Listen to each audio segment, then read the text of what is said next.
ఓం నమ శివాయ. శ్రీశైల మల్లికార్జున మేడారం సమ్మక్క సారక్క చిలుకూరు బాలాజీ స్వామి. ఓం నమ శివాయ. గోపురం టీవీ చూసే వాళ్ళ ప్రేక్షకులందరికీ నమస్కారం. నా పేరు రామ్ శాస్త్రి. చిలక జోష్యం అంటే అండి ఆ కాలంలో ఉంది, ఈ కాలంలో ఉంది, ఇక ముందు గుడిక నడుస్తుంది. చిలక జోష్యం అంటే నిజముందండి, నమ్మండి, వినండి. మార్చి నెల అంటే ఉగాది కొత్త సంవత్సరం. ఈ కొత్త సంవత్సరములంతా ఎట్లా ఉంది, ఏముంది చెప్పేస్తా. అది కాక కొత్త సంవత్సరం నేమ్స్ ఏమిటంటే ప్రభావనామ సంవత్సరం. ఈ ప్రభావనామ సంవత్సరానికి 12 రాశుల మీద, ఈ రాశి మీద గురుబలం ఎంత ఉంది, ఈ రాశి మీద శనిబలం ఎంత ఉంది, మంచి ఎంత, చెడు ఎంత, ఈ ప్రభావనామ సంవత్సరంలో ఏం జరుగుతుంది, ఏ టైం ఎప్పటి నుంచి కలిసి వస్తుంది వినండి, చెప్తాం. చూడండి, ఒకటి చిలుక జోష్యం అంటే చిలుక జోష్యమైనా, ఏ శాస్త్రమైనా, ఏ పంచాంగమైనా, ఏ పురాణమైనా, ఏ గణితమైనా, ఏదైనా కానీ ఒక్కటి ఏమిటిదంటే కొంచెం నమ్మాలి, ధ్యానం పెట్టాలి, కొంచెం వినాలి. పొద్దుగల లేచి సాయంత్రం దాకా మేము ఎన్నో పనులు చేస్తాం. పొద్దుగల నుంచి సాయంత్రం చేస్తాం కానీ ఒక్క 10 నిమిషాలు, ఒక్క 5 నిమిషాలు ఒక్కసారి జ్యోతిషం దిక్కు కొంచెం ధ్యానం చేయండి. ధ్యానం చేస్తే చాలా బాగుంటుంది. చెప్తాయినండి. మార్చి నెల 23 నుంచి 29 వరకు ఈ గురుబలం, ఏ రాశి మీద గురుబలం ఎంత ఉంది, ఏ రాశి మీద శనిబలం ఎంత ఉంది, మంచి ఎంత, చెడు ఎంత చెప్తా వినండి. చిలకమ్మ, వృషభ రాశి వాళ్ళ జ్యోతిష్, వృషభ రాశి వాళ్ళ భవిష్యవాణి, వృషభ రాశి వాళ్ళ గణితవాణి. చిలకమ్మ ఆరి దా. వృషభ రాశి వాళ్ళ జ్యోతిషం సాల్దా. ఆలోచిస్తుంది చిలక. ఎందుకో వృషభ రాశి వాళ్ళకి చాలా ఎక్కువగా ఆలోచిస్తుంది.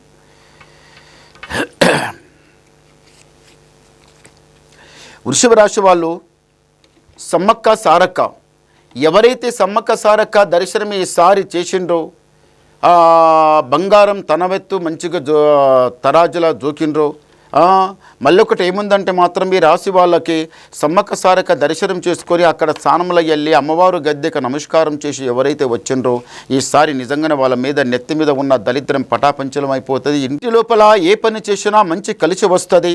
అరకత్ బరకత్తులో బాగుంటుంది. మనసు శాంతం ఉంటుంది. చాలా బాగుంటుంది. వృషభ రాశి వాళ్ళ దగ్గర జ్ఞానం, తెలివి చాలా బాగుంటుంది. ఉన్న మాట ఉన్నట్టే మాట్లాడతారు. భయపడరు. ఎవరికి తల వంచరు. ఎవరి ముందులపై చేయి జాపరు. ఈ రాశి వాళ్ళకి ఏమిటిదంటే పెద్దలు సంపాదించిన ఆస్తికి మనం కూడా ఇంత సంపాదించుకోవాలి. 10కి 10 సంపాదించి పెద్దల ఆస్తికి మనం కూడా కొంత సంపాదిస్తే చేయికి చేయి తోడన్నట్టు. ఒక బండికి 2 ఎద్దులు కడితే బాగుంటుంది కానీ ఒక ఎద్దు కట్టి నడిపిస్తే అది చాలా వజన్. పెద్దలు సంపాదించిన ఆస్తికి మనం కూడా సంపాదించి చేయికి చేయి తోడు పెట్టుకుని నడిస్తే బాగుంటుంది కదా అనే ఆలోచన మీకు చాలా బాగుంది. కష్టానికి భయపడకుండా కష్టం చేయాలి, 4 రాళ్ళు సంపాదించుకోవాలి, ఆలోచన కూడా బాగుంది.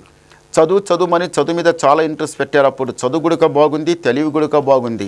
పెద్దల మాట మీరరు. పెద్దల మాట ఎట్లా వింటారంటే పెద్దలు చెప్పింది వేదం, పెద్దల మాట మీరిపోవద్దు, వాళ్ళ మనసు బాధ పెట్టవద్దు. మనం చేసి వాళ్ళ కడుపులో పుట్టి ఇంత పెద్దతనం మనకు వచ్చిన తర్వాత చదువు నేర్చుకొని, తెలివి నేర్చుకొని, అన్ని పనులు నేర్చుకొని మనం ఎక్కడి నుంచి వచ్చినాం, పెద్దలు మనకు ఇంతవరకు చేస్తేనే కదా మనం ఇంతవరకు వచ్చినాం కదా అని పెద్దల మీద చాలా గౌరవం ఇస్తారు ఈ వృషభ రాశి వాళ్ళు. పెద్దలంటే ఇంకా పెద్దలు అవతాతలైనా కానీ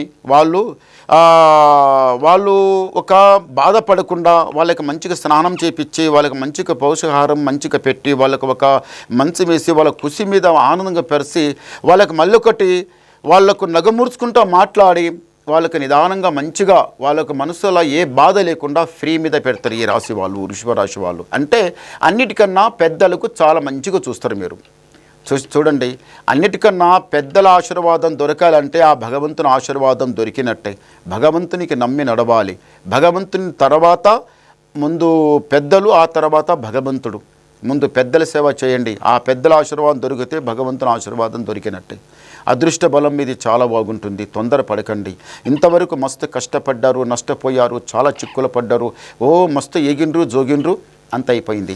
ఇప్పుడేం ఆలోచిస్తుంటే ముందల ఇంట్లో కొన్ని పనులు ఉన్నాయి కదా, అవన్నీ జరుగుతాయో ఎట్లయితో ఏమైతో ఆలోచిస్తున్నాం. ఒకటి జరుగుతుంది, ఒకటి అందరూ ఒక లెక్క ప్రకారం నడుస్తుంటే మా ఇంటి ఒక లెక్క ప్రకారం ఉంది, మనకెందుకు ఇట్లా బాధ అని కొన్నిసార్లు బాధపడతారు. కొన్నిసార్లు ఎంత బాధ వచ్చినా కానీ అది తీసిపెట్టి పక్కకి పెట్టి మంచిగా ఆనందంగాతో నడుస్తారు. ఎందుకు నుంచి అంటే మీ దగ్గర తెలివి జ్ఞానం చాలా బాగుంది. ఆ తెలివితోన ఎంత బాధ వచ్చినా, ఎంత కష్టం వచ్చినా, ఎంత నష్టం వచ్చినా, ఏ చెడు జరిగినా, ఏ మంచి వచ్చినా సంతోషంతోన ఆనందంతోన మంచిగా నడుస్తారు. అలాగే నడవండి. ఎప్పటికైతే మీరు మంచి తావల నడుస్తుండ్రో ఆ తావ ఇడవవద్దు, మళ్ళీ చెడు తావల పట్టవద్దు. ఒక్కసారి చెడులు వెళ్ళారంటే, చెడు ఒక్కసారి ముద్ర పడిందంటే లైఫ్లా ఒక పేరే వస్తుంది. మంచి పేరు సంపాదించుకోవాలి. చెడు దాంట్లో అస్సలు పోవద్దు, మంచిది కాదు. మంచి అన్నిట్లో నడుస్తుంది, చెడు ఏడుగుడుక నడవది. అదృష్ట బలం బాగుంది. సమ్మక్క సారక్క ఎప్పుడైతే మధ్యాహ్నంకి మళ్ళీ ఈసారి సమ్మక్క సారక్క జాతరప్పుడు పోనివారు ఇప్పుడు మధ్యాహ్నం ఎప్పుడైనా మీకు టైం కలిస్తే వెళ్ళి రండి. అమ్మవారు గద్దెకు నమస్కారం చేసి రండి. మీకు చాలా మంచి జరుగుతుంది. చేపెట్టిన పని కలిసి వస్తుంది. మీకు జయం జరుగుతుంది. నష్టాలు కష్టాలు పోతున్నాయి కానీ ఇంటి మీద ఉన్న దరిద్రం మాత్రం పోలేదు. అది ఒక్కడి మాత్రం ఎట్లా సతాయిస్తుందంటే అది ఇంటి మీద తైతక్కల తాండవమాడుతుంది. అనగతొక్కుతా మీకు పలకొడతా తలవో అని అది చాలా ఉరుకులాడుతుంది. మీరేమనుకుంటున్నారంటే ఇంత చేస్తున్నాం రా మాకు ఎందుకు ఇట్లా అవుతుంది అని ఆలోచిస్తున్నారు. ఇంటి మీద జర దరిద్రం చాలా చెడ్డగా ఉంది. ఎక్కడైతే పాండితులు జ్యోతిష్కులు ఎవరైనా ఉంటారో అక్కడ పోయి ఏదన్నా దానికి పరిహారం చేసుకోండి, చాలా బాగుంటుంది. పరిహారం చేసుకోండి మీకు ఎందుకు అంటున్నానంటే కాలుకు ముళ్ళు ఇరిగిన తర్వాత దానికి తీసి పడేయాలి. అది అట్లా పెడితే ఏమవుతుంది, ఎంత దాని కాలు లోపల ముళ్ళు ఉండి లోపల ముళ్ళు పెట్టి పైనుంచి మందు ఎంత పెట్టినా అది బాగా కాదు. లోపల ఉన్న ముళ్ళు తీసేసి ఆ తర్వాత మందు పెట్టండి, మీకు చాలా బాగుంటుంది. అంటే ఇంటి మీద దృష్టి పోతే దరిద్రం పోతే అంత బాగుంటుంది. చేయి పెట్టిన పని కలిసి వస్తుంది. మీరు పై మెట్టు లెక్కుతారు. ఒకసారి గవ్వలేద్దాం.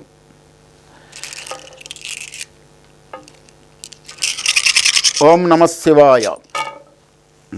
పంచముఖ్ చాలా మంచి గవ్వలే పడ్డాయి. వృషభ రాశి వాళ్ళకి ఆదాయం 5, వ్యాయం 14, రాజపూజ ఫలం 5, అవమానం 4. అంటే ఒక మెట్టు ఎక్కువ ఉంది గురుబలం, ఒక మెట్టు కొంచెం తక్కువ ఉంది శని బలం. అంటే మంచి కలిసే టైం వచ్చింది. తొందర పడకండి, నిదానం చేయండి, మంచి జరుగుతుంది. ఇంకా మీకు ఏమన్నా డౌట్ ఉండి నాకు అడగాలనుకుంటే ఫోన్ ద్వారా మాట్లాడండి. మీ డౌట్ క్లియర్ చేసిస్తా, మొత్తం చెప్పేస్తా. నమస్కారం.